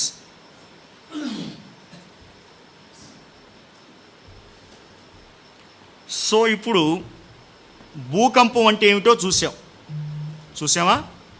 Right. సూర్యుడు చంద్రుడు వారి యొక్క రంగులు మారిపోవడం ఏంటో చూసాం. సూర్యుడు ఎరుపు రంగులో ఉండాల్సిన వాడు నలుపు రంగు అయ్యాడు, చంద్రుడు తెలుపు రంగులో ఉండాల్సిన వాడు ఎరుపు రంగు అయ్యాడు. ఈ రంగులు మారటం అంటే అర్థం ఏమిటి ఇప్పుడు చెప్పండి? వాటిని పూజించిన వారు, వాటికి ధూపము వేసిన వారు, వాటిని ప్రేమించుచు పూజించుచు అనుసరించుచు విచారణ చేయుచు వాటికి నమస్కారము చేసిన వారు, మాంత్రిక శక్తులతో ప్రత్యక్ష పరోక్ష సంబంధములు కలిగిన వారందరూ కూడాను ఆ రోజున గుండెలు బాదుకుంటూ, యేసునాథా నీవే నిజమైన రక్షకుడవని ఎరుగక మేమీ పాపము చేశాము అని అరిచినా కానీ రక్షణ లేని దినం అది. రైట్. తర్వాత నక్షత్రాలు. లిటరల్ ఇంటర్ప్రిటేషన్ చేస్తే, లిటరల్ ఇంటర్ప్రిటేషన్ అంటే ఏం చెప్పాను నేను మీకు? రాసింది రాసినట్టుగా అక్షరార్థంగా వ్యాఖ్యానం చేస్తే వచ్చే సమస్య ఏమిటి? భూమి పెద్దదా నక్షత్రం పెద్దదా సైజులో? నక్షత్రమే పెద్దది కదా. రైట్. మరి ఎందుకు మనకి ఇంత చిన్నగా కనపడతాయి? పైన చాలా దూరంగా ఉంటే కనుక కనపడతాయి, అంతేనా? ఇప్పుడు చదవండి 6వ అధ్యాయం, ప్రకటన గ్రంథం 6వ అధ్యాయం 13వ వచనం చదవండి. పెద్ద గాలి వచ్చినప్పుడు చెట్టు మీద నుండి కాయలు పడిపోతాయట. ఇశ్రాయేలు దేశపు భాషలో రాశాడు కాబట్టి అంజూరపు కాయలను రాశాడు. ఇప్పుడు మన తెలుగు భాషలో రాయాల్సి వస్తే ఇదే మాట, మామిడికాయలు. సీజన్ కదా, గాలికి బాగా ఊగిపడే కాయలు మామిడికాయలు. ఇప్పుడు అది అట్టా రాయొచ్చు, ఏం తప్పేం లేదు. పెద్ద పెద్ద గాలి చేత ఊగులాడు మామిడి చెట్టు నుండి అకాలపు మామిడికాయలు రాలినట్టుగా అని రాయొచ్చు. రైట్, మంచిదమ్మా. అసలు పాయింట్ ఏమిటంటే ఆకాశంలో ఉన్న నక్షత్రాలు రాలాయి. ఒక్క నక్షత్రం భూమి మీద పడితే భూమి ఏమైంది?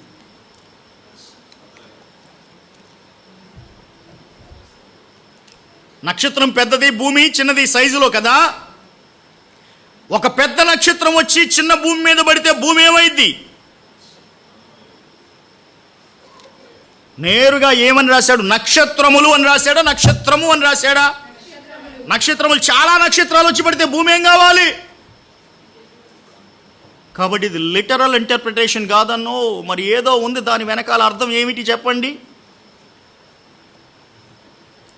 ప్రకటన గ్రంథం 1వ అధ్యాయం చెప్పినప్పుడు ఆయన కుడి చేతిలో ఏమున్నాయని చెప్పాను?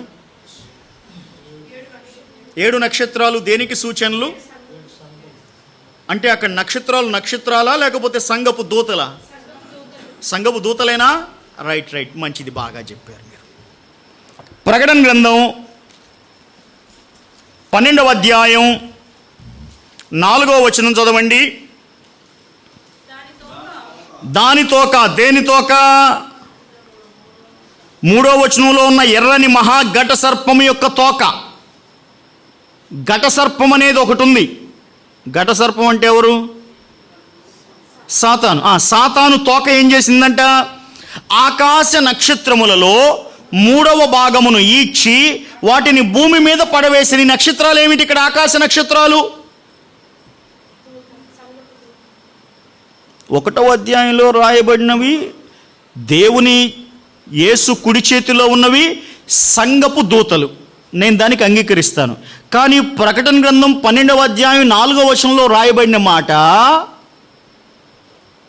ఒకప్పుడు దేవుని దూతలుగా ఉండి సాతాను యొక్క చెప్పుడు మాటలు వినుట ద్వారా దేవుని పైన తిరుగుబాటు చేసి ఆ దూతల స్థానం నుండి తొలగించబడి దూతల స్థానంలో నుండి పడిపోయి దెయ్యములుగా, దురాత్మలుగా, సాతాను అనుచరులుగా మారినవారు. Right sir. సాతానుకు కూడా పెట్టబడిన పేరు తేజో నక్షత్రమా, stars. Literal stars are appearing in the sky. కానీ నక్షత్రాల పేరు మీద పడిపోయిన దేవదూతలు ఉన్నారు. ఏ దేవదూతలు? పడిపోయిన దేవదూతలు. ఈ పడిపోయిన దేవదూతలు మొత్తం కూడా 2 బ్యాచ్లు అవుతారు. ఒక బ్యాచ్నేమో ఇప్పటికీ కూడా సంకెళ్లతో అగాధ బిలములో దేవుడు బంధించేశాడు. ఓకేనా? 2వ బ్యాచ్ ఏమో మధ్యాకాశంలో తిరుగుతూ ఉన్నారు. 2 బ్యాచ్లు ఉంటాయి. ఒక బ్యాచ్ ఏమో మహాబిలములో సంఖ్యలతో బంధించబడి ఉన్నారు. ఈ రోజు కూడా మనం మాట్లాడుకుంటున్న ఈ రోజు కూడా. ఈ 2వ గుంపు మధ్యాకాశంలో. మధ్యాకాశం అంటే ఏమిటి? ఎన్ని ఆకాశాలు చెప్పాను నేను మీకు? మొదటి ఆకాశము ఆకాశ పక్షులు తిరిగేది, 2వ ఆకాశము సూర్యచంద్ర నక్షత్రాదులు ఉండేది, 3వ ఆకాశము పరదైషు, 4వ ఆకాశము దేవుని సింహాసనమున్న. రైట్, చెప్పాను కదా. ఇప్పుడు ఈ 4 ఆకాశాల్లో ఎక్కడ ఉంటారు ఈ మధ్యలో తిరిగేటువంటి దురాత్మలు?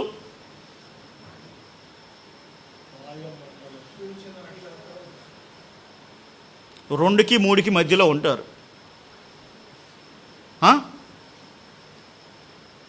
వాటికి పెట్టబడిన పేరు కూడా నక్షత్రాలే. ఇప్పుడు చూడండి, ఇప్పుడు వాక్యం చదవండి 6వ అధ్యాయం.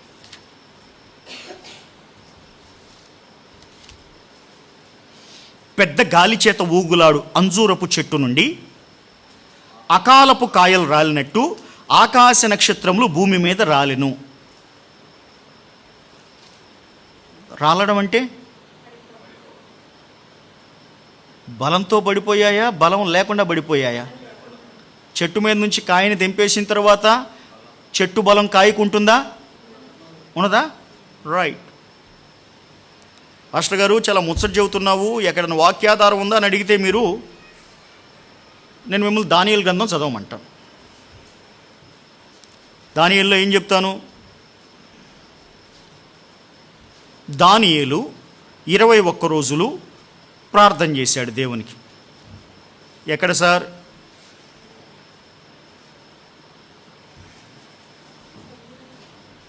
అమ్మా,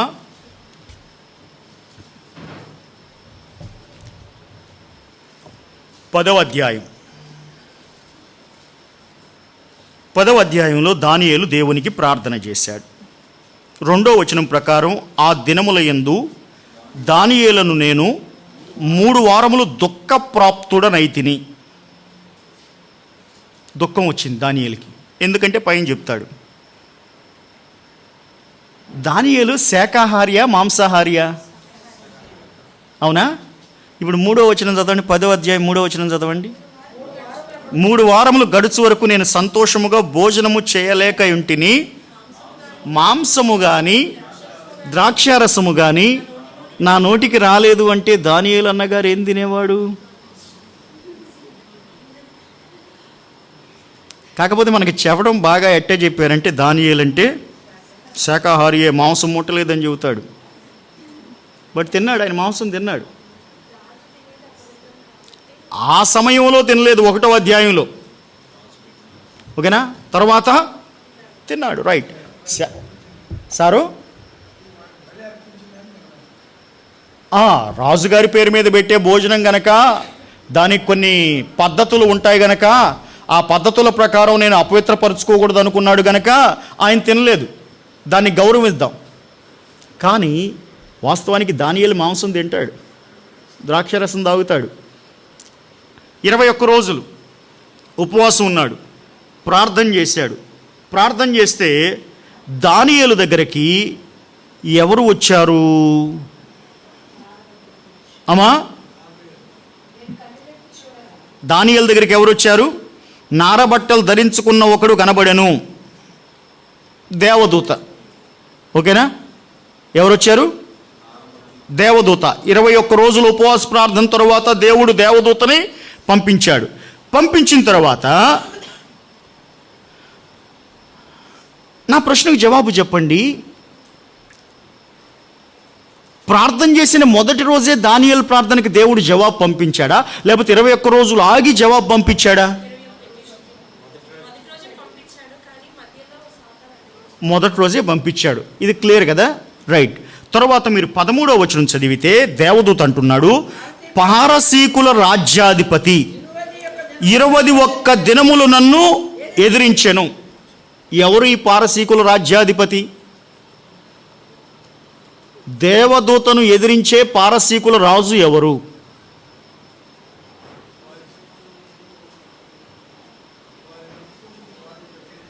పారసీకుల రాజ్యం మీద నియమించబడినటువంటి దెయ్యం ఎక్కడ ఉంటాడు? ఆకాశ మండలంలో తిరుగుతూ ఉంటాడు. ఆకాశ మండలంలో తిరుగుతూ ఉంటాడు. దేవుని యొద్ద నుండి జవాబు తీసుకొని దూత దిగి వస్తూ ఉన్నప్పుడు, నువ్వు దానియేలుకి జవాబు ఇవ్వడానికి లేదు, అవకాశం లేదు, నువ్వు ఆగు అని పారసీకుల దేశం మీద అధిపతిగా నియమించబడిన ఒక దురాత్మ ఈ దేవదూతను ఎదిరించాడు. వాళ్ళిద్దరూ 21 రోజులు పోట్లాడుకుంటున్నారు. ఈ పోట్లాట్లో ఈ దేవదూత గెలవలేకపోతున్నాడు. గెలవలేకపోతున్నప్పుడు ఏం జరిగింది? ఇంకా పారసీకుల రాజుల సముఖమున, అంటే చాలామంది దెయ్యాలు పోగయ్యారు వాడికి, అధిపతికి. పారసీకపు రాజులు అన్నాడా? పైన ఏమన్నాడు? రాజ్యాధిపతి, రాజ్యానికి అధిపతి ఒకడున్నాడు, వాని కింద సబార్డినేట్స్, అవి కూడా దెయ్యాలే. లైక్ దేశంలో రాష్ట్రాలు, రాష్ట్రాలకి జిల్లాలు, జిల్లాలకి మండలాలు, మండలాలకి గ్రామాలు, అంతేనా? ఇది డివిజన్ అనుకుందాం. సేమ్ ఇట్లాగే లెక్కేసుకోండి. పారసీకుల దేశం మొత్తానికి ఒక పెద్ద దెయ్యం, ఆ దెయ్యం కింద రాష్ట్రాలకు కొన్ని దెయ్యాలు, ఈ రాష్ట్రాల దెయ్యాలు, దేశం దెయ్యాలు అన్నీ కలిపి ఎవరిని అడ్డగించాయి? దేవుని దగ్గర నుండి జవాబు తీసుకొస్తున్న దేవదూతని అడ్డగించాయి. అడ్డగించినప్పుడు మికాయేలు అను ఒకడు వచ్చి నాకు సహాయం చేసి నన్ను గెలిపించాడు గనక నేను నీ దగ్గరికి 21 రోజులు అయ్యాక వచ్చా. అంతేనా? ఇప్పుడు లెక్కేసుకోండి. ప్రతి దేశం మీద, భూమి మీద ఈరోజు కూడా ప్రతి దేశం మీద మధ్య ఆకాశంలో ఒక సాతాను వ్యవస్థ నడుచుద్ది. అమెరికా దేశానికి ఓ దెయ్యం, ఆస్ట్రేలియా దేశానికి ఓ దెయ్యం, అట్లాగే ఎన్ని దేశాలు ఉంటే అన్ని దేశాల పేర్లు చెప్పుకోండి. అన్ని దేశాలకి దెయ్యాలు, దెయ్యాలకి మళ్ళీ సబార్డినేట్లు ఉంటారు. మన కంటికి కనిపించని ఒక పోరాటం జరుగుతూ ఉంటుంది దేవదూతలకి, దురాత్మలకి. అయ్యా, ఇంకొక చోట దేవదూతలు ఎక్కడ పోట్లాడుకున్నారు చెప్పండి?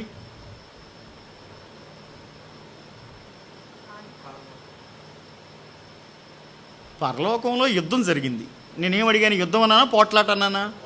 పోట్లాట ఎక్కడ జరిగింది? దెయ్యాలకి అదే దేవదూతకి దెయ్యానికి. రైట్. మోషే శరీరమును గూర్చి యూదా పత్రిక. అక్కడ పోట్లాట ఎవరెవరికి? అపవాది అయిన సైతానుకి, ప్రధాన దూత అయిన మికాయేలుకి. రైట్.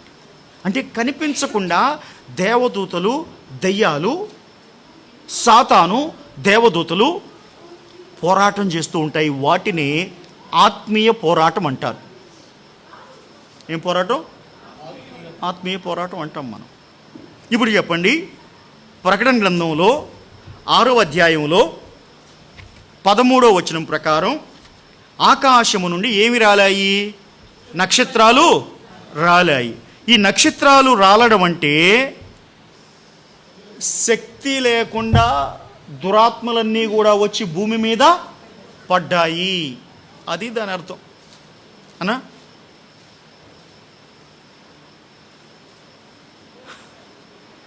34వ అధ్యాయం చదవండి, యెషయా గ్రంథం.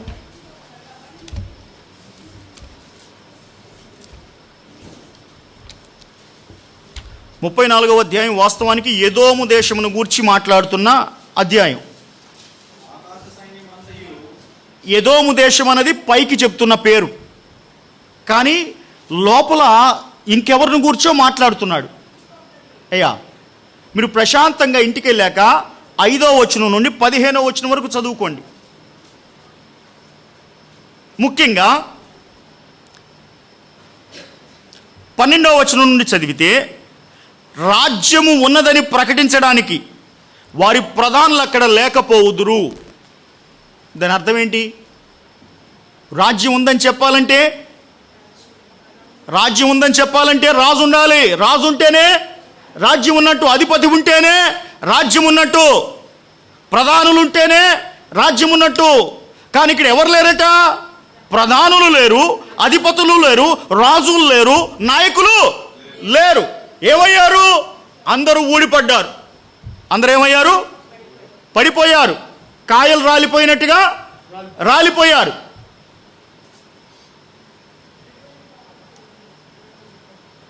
సో ఈ నక్షత్రములు రాలుట అంటే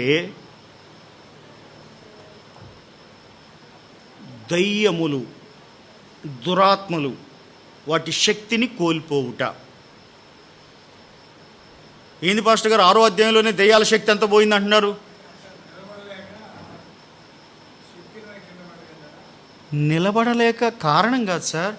యేసుక్రీస్తు ప్రభువు 2వ రాకడలో భూమి మీదకి వచ్చే దినమున ఇవన్నీ సంభవిస్తాయి. ఆయన రాకడ ఒక కాజ్, అంటే కారణం. ఎఫెక్ట్ ఏమిటి? భూలోకంలో రాజ్యాలన్నీ కంపించబడతాయి, కదిలించబడతాయి. సూర్య చంద్రులు వాటికి నమస్కారము చేసిన వారు, వాటికి అర్చకులను ఏర్పాటు చేసుకున్నవారు, వాటితో మాంత్రిక విద్యకు ప్రత్యక్షంగా పరోక్షంగా సహకరించిన వాళ్ళందరూ ఏమవుతారు? అరే సూర్యుడా, రంగు మారిపోయావా, నిన్ను దేవుడు అనుకున్నాను ఇప్పుడు దాకా. చంద్రుడా, రంగు మారిపోయావా, నిన్ను దేవుడు అనుకున్నాను ఇప్పుడు దాకా అనుకుని ఏడుస్తారు.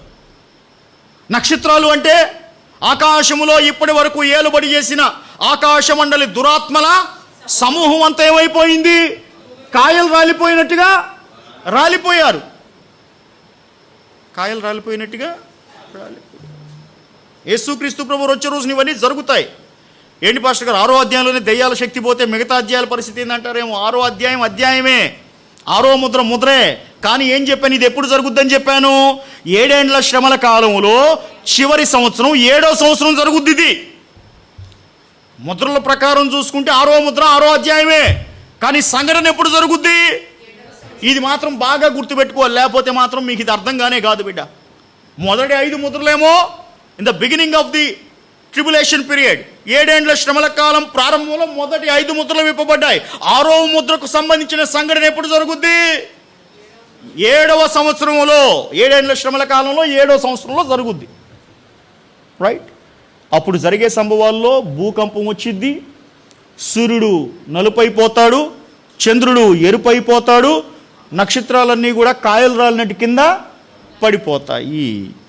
తర్వాత ఏమన్నాడు 6వ అధ్యాయంలో?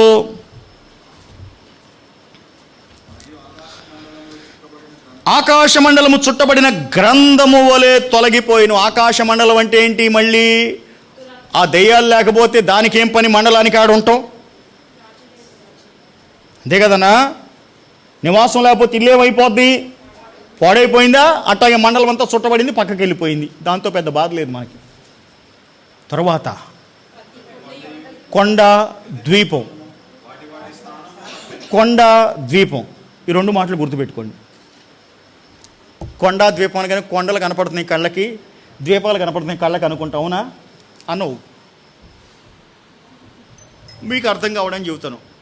బొమ్మలు తయారీ ఎక్కువగా దేంతో జరుగుద్ది?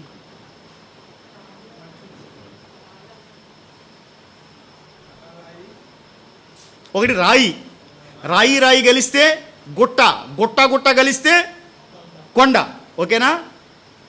ద్వీపం అంటే చుట్టూ నీళ్లుంటాయి, మధ్యలో నేల ఉంటుంది. నేలలో ఏముంటాయి? మట్టి. మట్టితో ఏం చేయొచ్చు? Right, very simple. ఇప్పుడు కొండ ద్వీపం అంటే అర్థం ఏంటి? స్థానాలు తప్పిపోయాయంటే అర్థం ఏంటి? బొమ్మలు.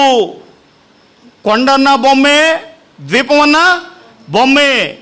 బొమ్మలు బొమ్మలు బొమ్మలు పెట్టుకొని రాజకీయ నాయకులు బొమ్మలు పెడతారు, సామాజికవేత్తల బొమ్మలు పెడతారు, అయ్యా దేవుళ్ళుగా పూజించేవారి బొమ్మలు పెడతారు, ఆఖరికి యేసుక్రీస్తు ప్రభువారి బొమ్మలు కూడా పెడతారు. కానీ బాగా అర్థం చేసుకోవాల్సిన విషయం ఏంటంటే, ప్రతి బొమ్మ వెనకాల కంటికి కనిపించని ఒక దురాత్మ ఉంటుంది. పౌలే చెప్పాడు ఈ మాట, అవునా? ఎక్కడ ఎక్కడ చెప్పాడమ్మా? పౌలు ఎక్కడ చెప్పాడు ఈ మాట? ఎఫెసీ కాదు, కొరింథీ పత్రిక అధ్యాయము వచనం చెబితే చదువుతారా? 1 కొరింథీ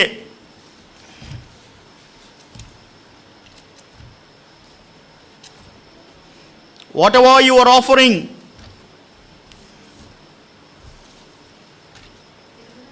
అమ్మా 10వ అధ్యాయం 19-20 వచనాల ప్రకారం, విగ్రహార్పితములో ఏమైనా ఉన్నది అని అయినను, విగ్రహములలో ఏమైనా ఉన్నది అని అయినను నేను చెప్పాలా? లేదు. కానీ అన్యజనులు అర్పించు బలులు దేవునికి కాదు, దయ్యములకే అర్పించుచున్నారు. దయ్యాలు ఎక్కడున్నాయి అక్కడ? అమ్మా పాఠం ఏంటి అక్కడ? నువ్వు బొమ్మకి ఏదన్నా అర్పిస్తే అది ఎవరికి అర్పించినట్టు? Very simple. ఇప్పుడు కొండ, ద్వీపం, వాటి స్థానాలు తప్పిపోయాయంటే, దాగోను దేవతా గుడిలో చెప్పండి, దాగోను దేవతా గుడిలో దేవుని నిబంధన మందసమును ఒక రాత్రి ఉంచగా దాని స్థానం తప్పిందా? దాని స్థానంలోనే ఉందా? దాని స్థానం తప్పింది. ఎందుకు తప్పింది? దేవుని యొక్క స్థానం అక్కడ ఉంది కనుక అది దాని స్థానం తప్పింది. అసలోడు వచ్చేదాకా డూప్లికేటోడు నేనే అసలోడిని అంటాడు, అవునా?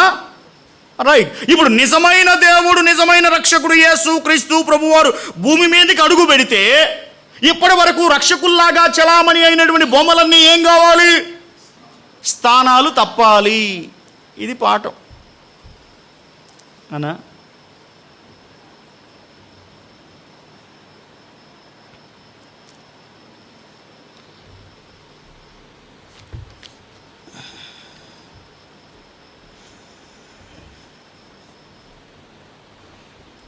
చాలే వాళ్ళకి.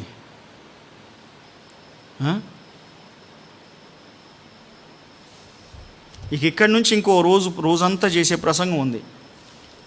ఇప్పుడే చెప్పమంటే దాన్ని కొట్టేలాగా తీసుకొచ్చి చెబుతాను. 15వ వచనం నుండి 17వ వచనం వరకు వచ్చే వారం చెప్పుకుందాం. అమ్మా నిదానంగానే చెప్పాలా? సో ఇప్పుడు మొత్తం ఎన్ని వచ్చినాయి?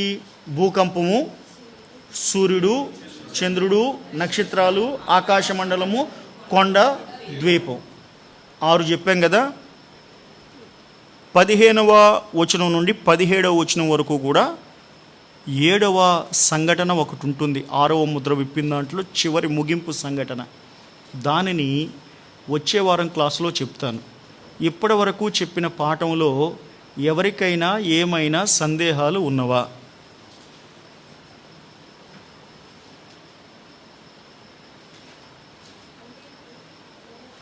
అమ్మా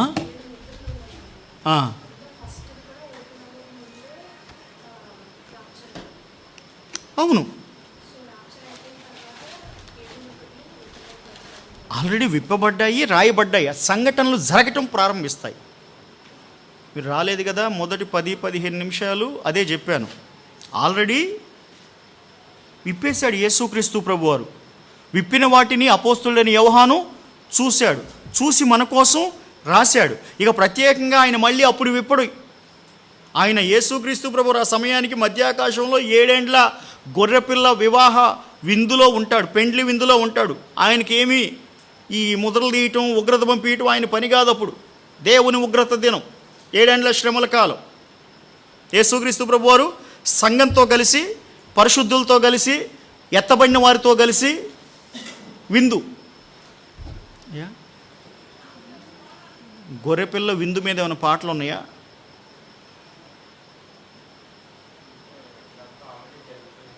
ఏది జరిగిపోయింది?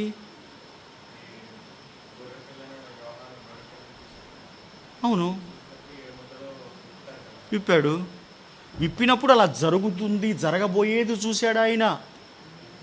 జరగబోయేది చూశాడు, జరగలేదు, అది జరుగుద్ది. విప్పడం నిజమేగా, విప్పడం నిజమే. విప్పినప్పుడు ఏం జరుగుతుందో జరగబోయేది చూడటం కూడా నిజమే. ఆయన చూసింది, సాక్ష్యం ఇచ్చింది, రాశాడు. ఆయన కల్పనా కథ రాయలేదు. అయితే అది భూమి మీద జరగలేదు ఇప్పుడు దాకా. అది భూమి మీద జరగలేదు. ఎప్పుడు ప్రారంభమవుతుంది? సంఘం ఏ రోజైతే ఎత్తబడుతుందో ఆ రోజు దానియేలు 70 వారముల ప్రవచనములో 69 వారాలు పూర్తయ్యాయి. 70వ వారం ప్రారంభమవుతుంది. ఒక వారం అంటే 7 సంవత్సరాలు, 7 ఏండ్ల శ్రమల కాలం ప్రారంభమవుతుంది. ఆ 7 ఏండ్ల శ్రమల కాలం ప్రారంభంలో ఈ 5 ముద్రల్లో మొదటి 4 ముద్రలు భూమి మీద జరుగుతాయి. 5వ ముద్ర పరలోకంలో జరుగుద్ది. 6వ ముద్ర 7వ సంవత్సరంలో జరుగుద్ది. సార్ ఇంకా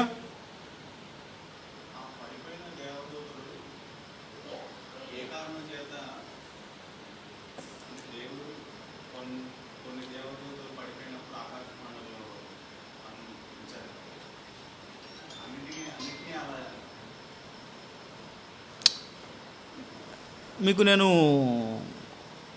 ఆ ఇస్రాయేల్ దేశంలో ప్రసంగం పెట్టాను కదా, కాలుచున్న రాళ్ళు అని.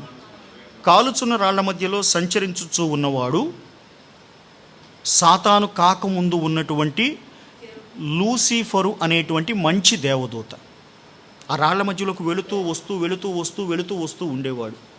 ఒకరోజు అసూయ ఏర్పడి, నేను పోయి కుర్చీలో కూర్చున్న వాడిని, సింహాసనాసీనుడైన వాడిని పొగట్టం ఏంటి, ఆరాధన చేయటం ఏంటి? నేనే ఆ సింహాసనం మీద కూర్చుంటే నాకెవడో ఆరాధన చేస్తాడు కదా. దేవుడు పిలుపుని నువ్వు పాస్టర్ గారు అయితే బాగానే ఉండిద్ది. అరే పాస్టర్ గారు ఏంది ఇక్కడ కూర్చుంటున్నాడు, మనమేంది అక్కడ కూర్చుంటున్నాం, మనం కూడా పాస్టర్ గారు అయితే ఇక్కడ కూర్చోవచ్చు కదా అనే ఆలోచన అక్కడి నుండి వచ్చిందే అనా. ఆ వచ్చిన ఆలోచన వచ్చిన తర్వాత బలం కావాలి. ఒంటరిని ఏం చేయలేనని ప్రతి దేవదూత దగ్గరికి వెళ్ళటం. మీకు ఎవరికి తెలియదు కదా, నేను ఒక్కడనే కాలుచున్న రాళ్ల మధ్యలోకి వెళ్ళి తిరుగుతున్నాను కదా, ఆయన నిజస్వరూపం ఏంటో నాకు తెలుసు. మనం అనుకుంటున్నాం మంచోడు కాదు ఆయన మీద తిరుగుబాటు చేద్దాం రండి అని కొంతమందిని పడేస్తే చెప్పుడు మాటలు తీయగా ఉంటాయి కదా, మంది కదా. అవునమ్మా, మంచి మాటలు మీరు బాగా వినండి. మీకు కాకరకాయ రసం తాగితే చేదుగా ఉండిద్ది కానీ ఆరోగ్యానికి మంచి చేసిద్ది. అవునా? పంచదార పానకం తాగితే తీయగా ఉండిద్ది కానీ ఏం చేసిద్ది? అవయవాలన్నీ పాడు చేసిద్ది. అట్లాగే చెప్పుడు మాటలు చాలా తీయగా, కమ్మగా, ఒకదానికొకటి చాలా క్యాలిక్యులేటెడ్గా ఉంటాయి. ఈ పంచదార పానకం పోసింది అందరికీ, తీయగా ఉందని తాగారు. దేవుడు ఒక నెట్టు నెట్టాడు. అప్పటి వరకు అందంగా దేవుణ్ణి ఆరాధించిన దేవదూతలు కాస్త వికృతమైన దెయ్యాలుగా మారిపోయాయి. దాని రిజంబ్లెన్స్ సౌల్లో కనపడుతూ ఉంటుంది. ప్రవక్తల్లో చేరిన వాడిగా ప్రవచించిన సౌలు, ఇశ్రాయేలీల మొట్టమొదటి రాజు, దురాత్మ మీదకొస్తే ఏమయ్యాడు?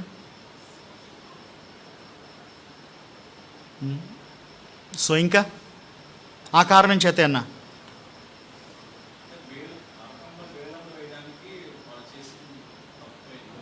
తప్పేంటి అంటే మాట విన్నావు, సాతాను మాట విన్నావు, విన్నవాడివి దేవుని మీద ఎదురు తిరిగావు. పరలోకంలో ఒక యుద్ధం జరిగిందని రాస్తాడు 12వ అధ్యాయంలో. మొట్టమొదటి యుద్ధం చరిత్ర మొత్తం మీద భూమి మీద జరగలేదు, పరలోకంలో జరిగింది. ఆ యుద్ధంలో మికాయేలుతో పాటు దేవుని దూతలు, అవతలున్నోడేమో అపవాదితో పాటు వాడి మాట విన్న ఇంతకుముందు దేవదూతలు, ఇప్పుడు అనుచరులు, వాని అనుచరులు. రైట్, వీళ్ళే ఉంది, వీళ్ళన్న ఉంది. సాతాను అనుచరులు, సాతాను విడిచిపెట్టబడ్డాడు. ఆ లెక్క రాశాడుగా, 1/3 అని రాశాడుగా. 3/3 అంటే ఎంత? అట్ట అనకూడదు. 3/3 అంటే ఎంత? 30%, 33, 34, సంథింగ్ లైక్. స్క్రిప్చర్ ఏముంది అక్కడ? 12వ అధ్యాయంలో ఉంది కన్నా 3/3 ఇచ్చిందని.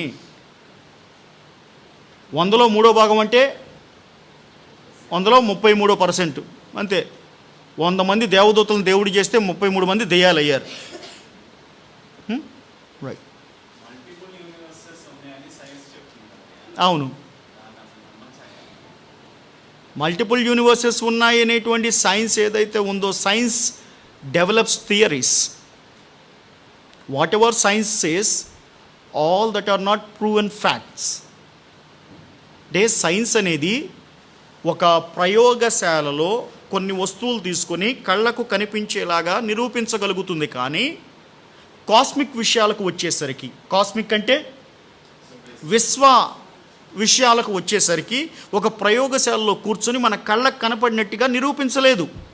కానీ వాళ్ళు మేధావులు అనిపించుకోవాలి గనక, మేము సామాన్యమైన ప్రజల కంటే తెలియగల వాళ్ళం అనిపించుకోవాలి గనక వాళ్ళు కొన్ని థియరీస్ని డెవలప్ చేస్తారు. Even the theory of evolution, it's a theory, it's not proven fact. కోతి నుండి మనిషి వచ్చాడు అనే మాట ఏదైతే ఉందో అది ప్రయోగశాలలో నిరూపించబడిన సత్యము కాదు. అది కేవలం ప్రపోజ్ చేయబడిన ఒక సిద్ధాంతము, థియరీ మాత్రమే. There is a lot of difference between theory and proven fact.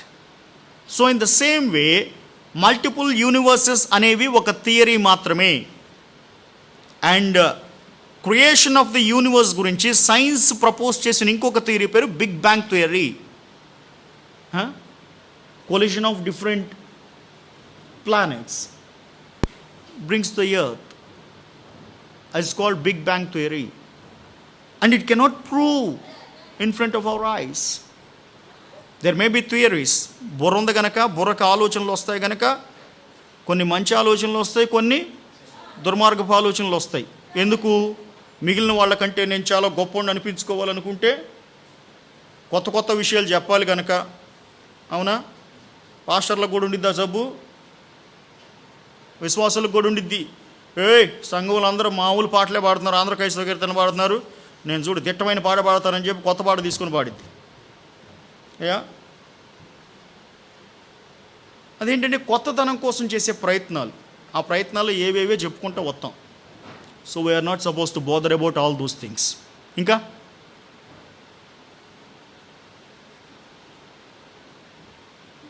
I think we are done.